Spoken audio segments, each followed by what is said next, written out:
Iran के शहर Yazd में 5 अफराद को इसराइल के साथ ताउन के इल्ज़ाम में गिरफ्तार कर लिया गया।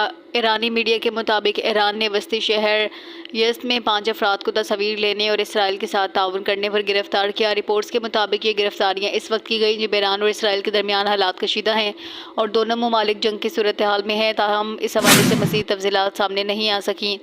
वाज़ेह रहे कि इसराइल ने जुमा की अलील सुबह ईरान पर हमला करके बाकायदा जंग का आगाज़ किया, तो फिर ईरान ने 200 से ज़ायद मिसाइल दाग कर इसराइल के खिलाफ इंतकामी कार्रवाइयाँ शुरू कर दी हैं, जो अब तक जारी हैं। इसराइल ने ईरान में दर्जनों मकामात पर फ़िज़ाई हमले किए, जिनमें फ़ौजी क़यादत की रिहाइश गाहों, फ़ौजी और जौहरी तनसीबात को निशाना बनाया गया।